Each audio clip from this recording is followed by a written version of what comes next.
Welcome back. Today we're going to talk about some herbal medicines or so-called natural remedies.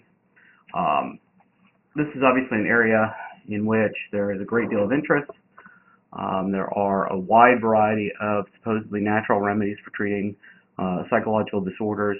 We're going to talk later in the semester about uh, marijuana and its use to treat pain, which many people would consider it obviously natural because it's just a plant.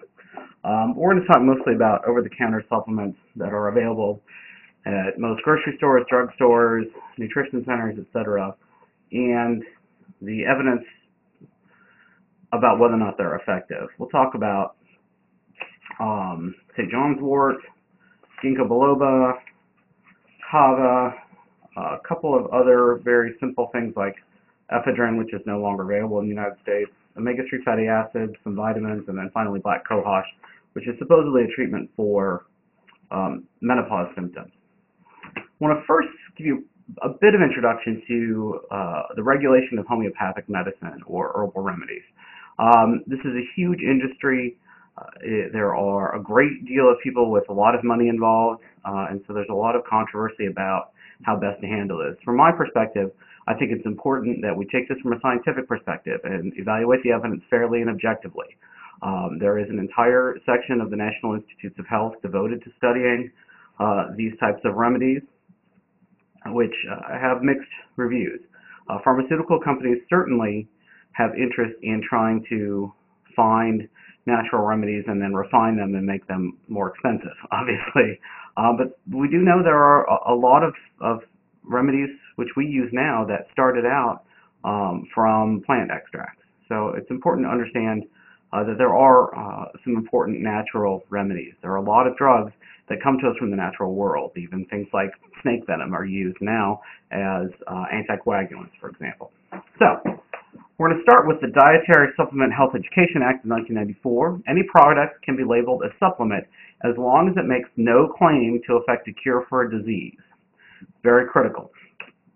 Thus, a product does not alleviate depression, rather it promotes emotional balance. And it's not used to treat a disease, it's used to promote emotional balance, which has nothing to do with disease. Now, there are, of course, issues with making false claims, and that falls under the purview of the Federal Trade Commission. This is the Federal Food and Drug Administration, sorry. So there are issues with understanding whether or not these products work. In my advanced experimental psychology class, I spend a great deal of time talking about how best to evaluate evidence. And one of the things that's important for you to understand is when somebody else tells you that the drug or an over-the-counter supplement worked for them, that doesn't mean it really works. What it means is they think it worked. It obviously hasn't been compared to placebo. There are a great deal of placebo effects in these treatments. So it's very important to really look at peer-reviewed scientific evidence. It's the gold standard in this area. And I really can't emphasize that enough. It's critically important for you to evaluate the efficacy of these. This includes things like workout supplements, vitamins, anything that is supposedly going to be a miracle cure, put a skeptical eye at. Now, there are certainly things that are helpful. A lot of vitamin supplements are critical for our function. We're going to talk a little bit about those. But always keep a skeptical eye, is my point. So, one of the biggest problems in this area is the efficacy of herbal medications is often really difficult to evaluate. And there's a variety of reasons for that. First, we have an incomplete knowledge of the active ingredients. And, in fact, even the same plant grown in different soil conditions will have different chemical components. Anybody who's eaten a fresh fruit or vegetable knows they don't always taste the same. And a lot of that has to do with the growing conditions, heat, temperature. So there's a huge variety in how potent these herbal medications are. Back in the day, I used to take an ephedra-based supplement when they were still on the market called Ripped Fuel. And it was really great weight loss, don't get me wrong, but they were so wildly varied in terms of their potency. You'd take one day and it wouldn't affect you, and take one the next day and you'd think you had just drank 3 pots of coffee. So you have to really be careful with that. The dosage in these things is not very well regulated. There's no standardization. Again, there are different purities.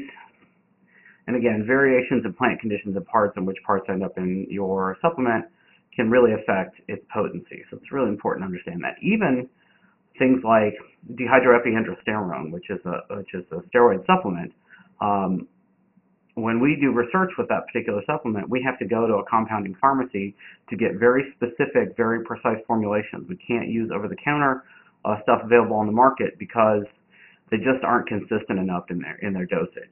So it's a really important consideration when we're talking about these kinds of remedies. So keep that in mind.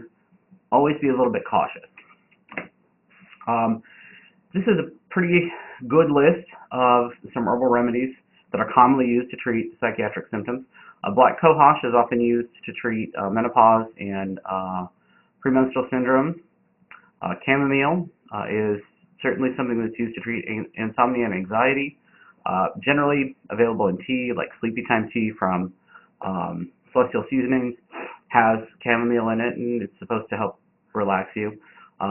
Evening primrose is supposed to help treat schizophrenia, ADHD, and dementia. I haven't seen any evidence that it does so. Ginkgo, supposed to help with cognition, cerebrovascular insufficiency, which I don't even know what that is.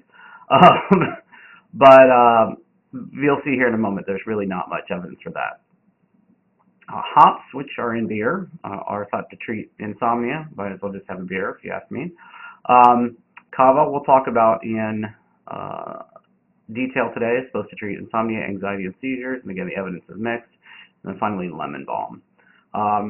Again, some of these herbal remedies have mixed reviews. I try to be an honest broker of this information. We talked, or we will talk, sorry, in a coming up lecture about ginger and its use as an anti-inflammatory. And there is some really good evidence for that. So I'm not against herbal medicine. I think it's a great way to go, but we have to be objective about this. Okay, so let's take first a look at St. John's wort. Oh, wait. We have another page. Passion flower, skullcap, St. John's wort, and valerian are the last of these herbal remedies. And again, these are all covered in your book. These are tables from your textbook. Valerian is one we're not going to talk about, but it is supposed to treat insomnia and anxiety. It's obviously, its name is related to Valium. Again, not a lot of evidence for its efficacy. So, let's talk about St. John's wort. It's named after St. John the Baptist. It blooms around his feast day, which is June 24th. Hypericin, which is possibly along with pseudohypericin and our hyperforin, are thought to be the active ingredients. Ancient civilizations believe that St. John's wort warded off evil spirits, which is probably how it got to be associated as a psychotropic drug. In terms of its indications, it's licensed in Germany for treatment of anxiety, depression, and insomnia.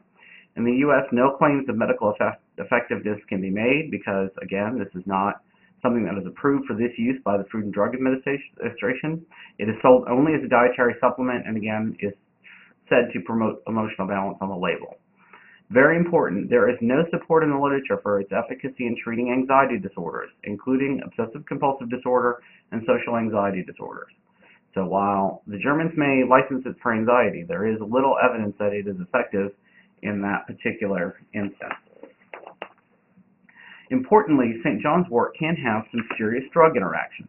And this is important. Any of you who have had any kind of surgery, they will tell you not to take a whole list of things in the week prior to, and this is one of them because it does have very serious drug interactions. It contains bioflavonoids, which inhibit drug metabolism enzymes, including some of the cytochrome P450s, including 2D6, which is important for metabolizing codeine and hydrocodone into hydromorphone.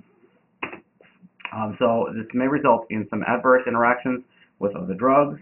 Again, reduces codeine effectiveness, increases blood levels of caffeine, antipsychotics, and tricyclic antidepressants, and can induce hepatic drug metabolizing enzymes. So you end up metabolizing drugs more quickly, which will reduce blood levels of some cardiac and anti-inflammatory drugs. So this is not something to be taken lightly. Just because it's an herb does not mean that it is automatically healthy. There are plenty of herbs that are poisonous. So always keep that in mind. Just because it's natural doesn't necessarily make it good. Very important to understand that. Snake bite's natural too. Doesn't mean it's good for you. So we really want to keep that in mind. Again, I'm as green and as big of a flower child as it often comes, but I think it's important to look at this from a scientific perspective and not just be blinded by, oh, it's natural, it must be good. Okay, so there are a great deal of side effects associated with St. John's wort. Photosensitivity is one of those. People can become hypomanic. You can get serotonin syndrome if this is combined with an SSRI, so that's certainly a bad idea. People can get sedated, lethargic, some gastrointestinal upset, and there are, of course, important drug interactions. So always talk to your doctor before you take anything like this, because it's very possible that it could limit the efficacy of another drug that you're taking. So the primary use for St. John's wort has been to treat depression. So the question is, does it treat depression? Well, the results are inconclusive. And again, a lot of this might have to do with dosing, not having the right preparation, not having the right kind of St. John's wort, who knows. So some studies indicate mild success. Other studies show no difference from placebo. So to provide a general conclusion, maybe some success with mild to moderate depression, but the results are not robust. So again, if it's something you can safely take, it might be worth trying, but certainly not without consulting your doctor. And again, this is not effective for treating anxiety disorders or dysthymia, which is long-term chronic depression. Okay, well that's a quick look at St. John's wort. I want to next turn to talk about Ginkgo Biloba, another very popular supplement. It's one of the oldest deciduous tree species on Earth. The extract is used in Europe to treat dementia and other cognitive disorders. In the U.S., of course, we can't do that, so it's promoted to provide mental sharpness, antioxidant protection, and maintain healthy circulatory perfusion. And if you can tell me what that means, I'd be surprised. But it is supposed to be good for cognitive enhancement and treating dementia. There is very little evidence for that, you'll see here in a moment. In terms of the pharmacology, the active ingredients of ginkgo are not completely known. In the standard preparation, it tends to be 24% ginkgo flavonoids and 6% terpenoids. The flavonoids will inhibit some of the cytochrome P enzymes and create drug interactions. The flavonoids, antioxidants that scavenge free radicals, are implicated in cell damage of Alzheimer's disease. So the flavonoids are probably there to help try to stave off Alzheimer's disease. Ginkgo B, a terpenoid, inhibits platelet aggregation and blood clotting. So if you're somebody who is susceptible to bleeding disorders, or you have a clotting disorder, or are on anticoagulants, this is a drug you cannot take.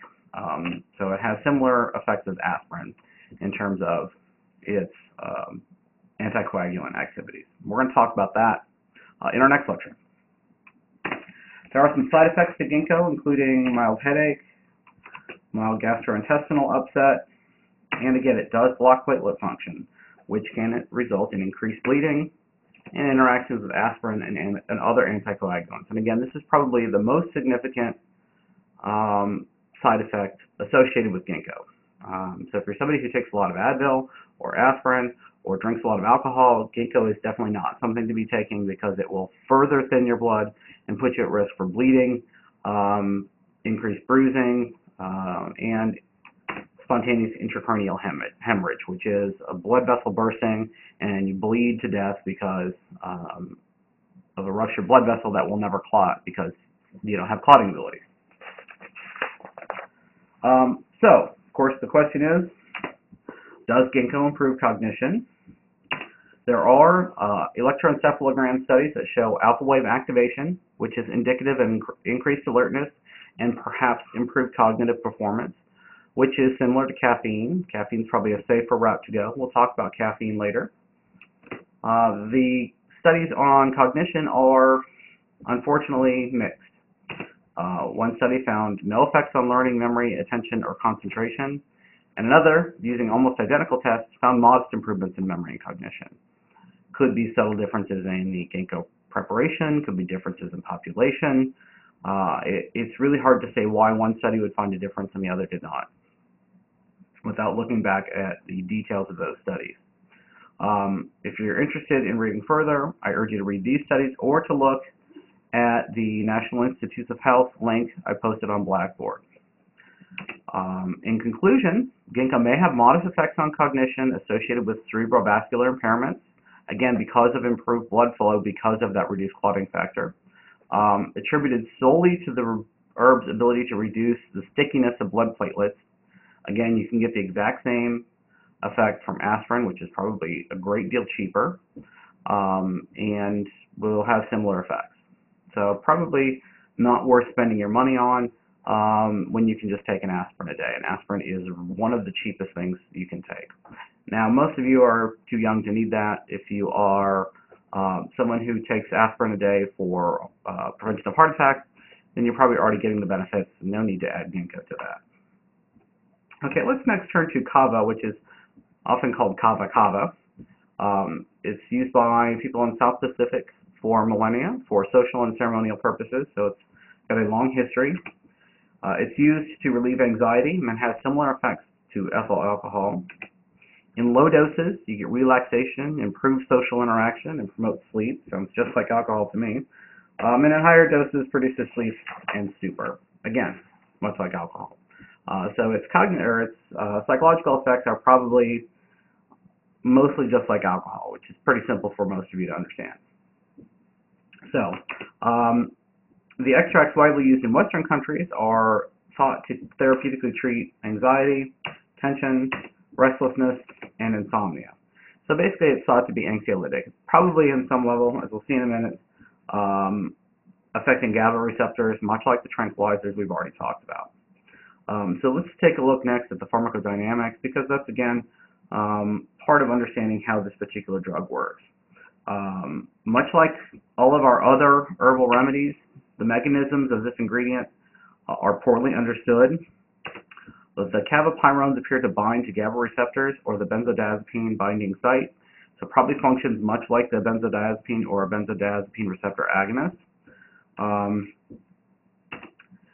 The cavalactone blocks sodium channels with an anesthetic effect, again, probably having the same inhibitory effect as our GABA drugs did.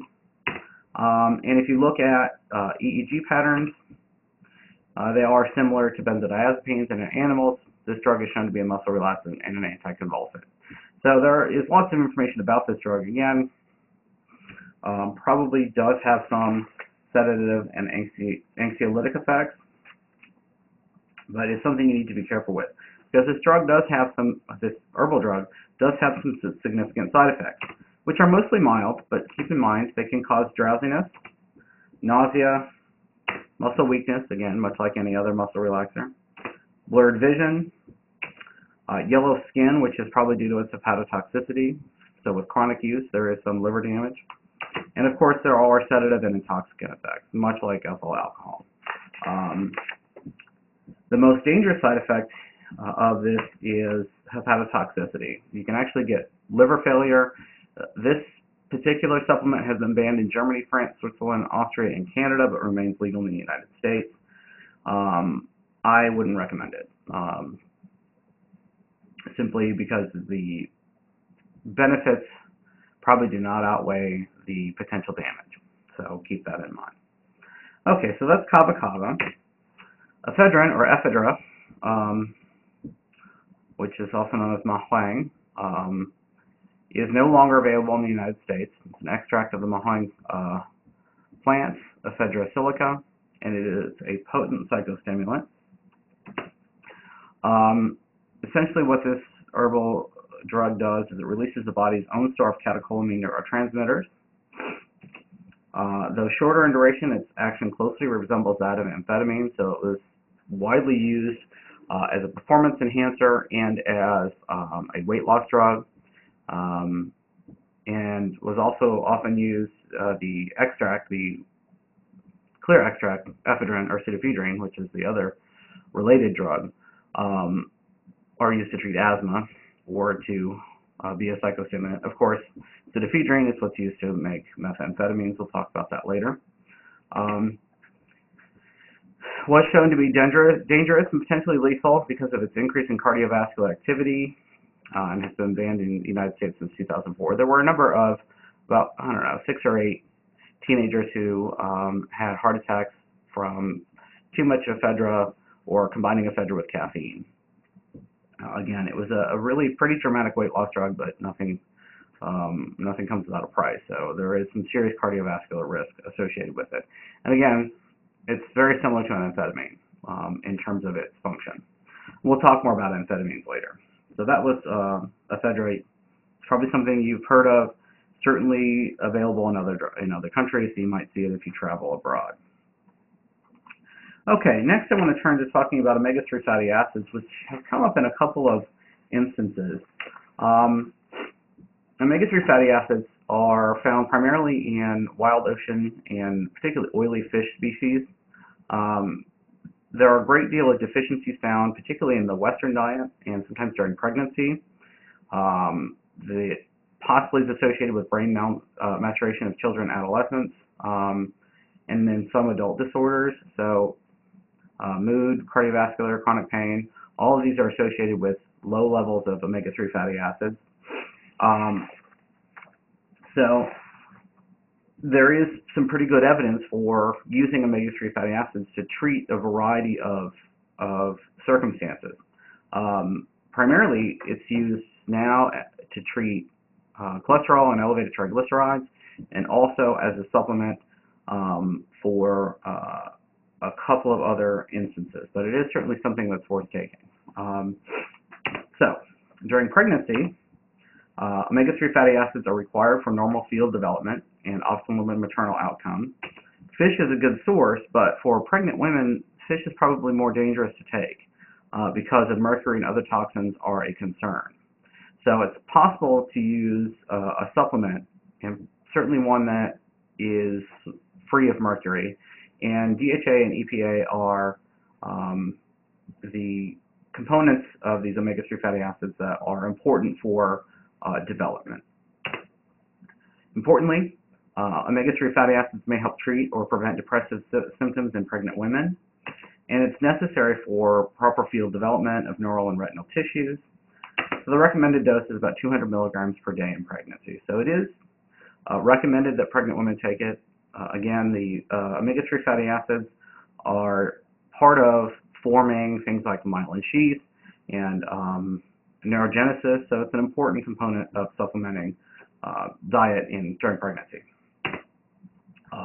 There is evidence for use by children and adolescents. Small doses probably won't cause any harm. There seems to be some efficacy in preventing and treating autism spectrum disorders, reduction of allergy risks, and developmental behaviors. Mixed results with regard to ADHD.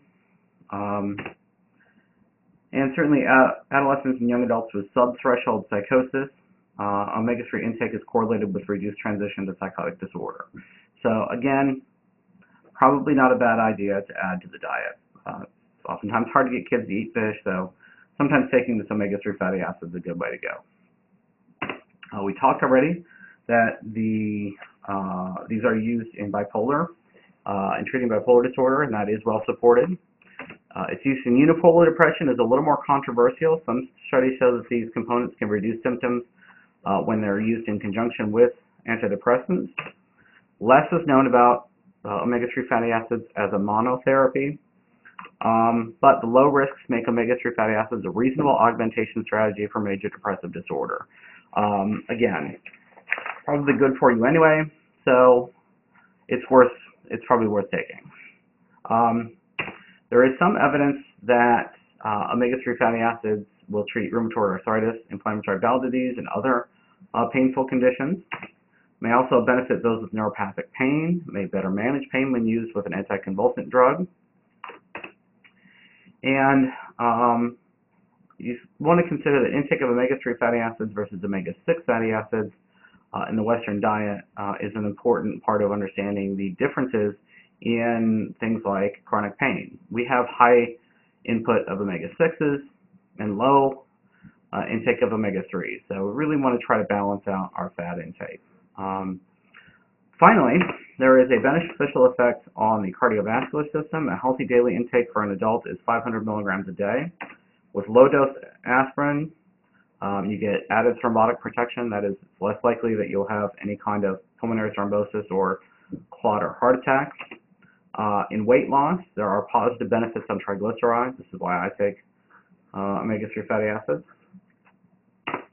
It's also believed to help reduce dementia and cognitive decline, as well as improve synaptic function and learning and memory. May become an adjuvant therapy in cognitive decline. It's better if it's started early. Again, we're all about trying to be neuroprotective, promote neurogenesis, and in reasonable doses, the potential benefits may outweigh any risks. In fact, the risks are pretty low. So certainly worth adding, certainly worth talking to your doctor about, worth asking your parents if they're taking it, etc.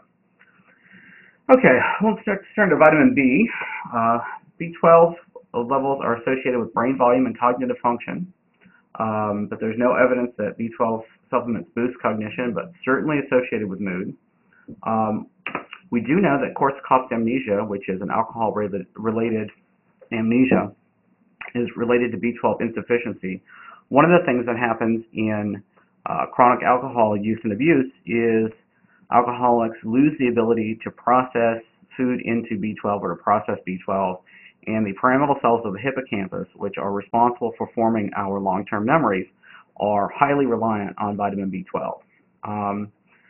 This is an important vitamin to maintain for cardiovascular health and for general health, so it's best to maintain an adequate level of B12 to prevent neuronal loss.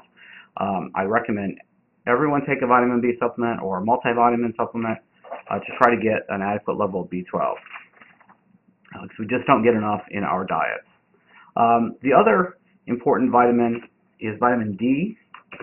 Low levels are certainly associated with cognitive decline, low mood, and low energy.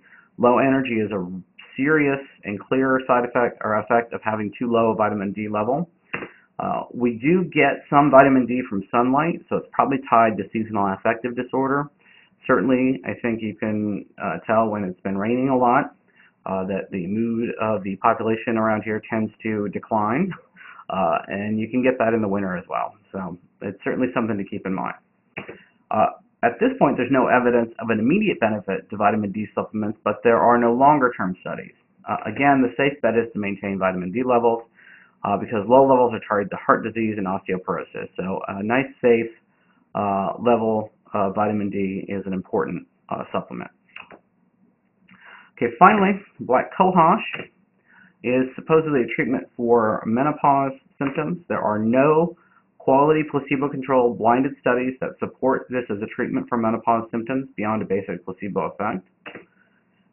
Studies supporting its use are what we call open label studies, in which physician and patient are both aware of what they're being treated with, so there's belief that that's a bias, that they believe this drug works, so they think that it works. And again, this may be unsafe for some people to take. So again, I would recommend against it, recommend against anybody taking it. There's no evidence that it's effective, and it certainly may be dangerous. So to summarize, there is little quality control for many supplements. Caution is warranted in their use. There is a principle in law called caveat emptor, which means let the buyer beware. There is a huge industry designed to try to get you to take supplements that you don't need. In the old days, we called these snake oil salesmen. If you want to read a good book about how to avoid testimonials, see the book Charlatan, which is about a guy who traveled around and implanted goat testicles in people as treatments and killed almost all of them from staph infection. Ended up going to China. This was in the early 20th century, and he didn't make it back because the Chinese government caught up with him. So you want to really think about quality peer-reviewed evidence. So when you see those late-night ads for some weight loss supplement, always be skeptical. Again, caveat emptor. So for more information, I urge you to look at the National Center for Complementary and Alternative Medicine. I posted a link to Blackboard for you to take a look at peer-reviewed evidence of a wide variety of herbal remedies Take a look at that, and it will probably help you far more than the salesperson at Whole Foods. Thanks a lot, and we're turning next to drugs to treat pain.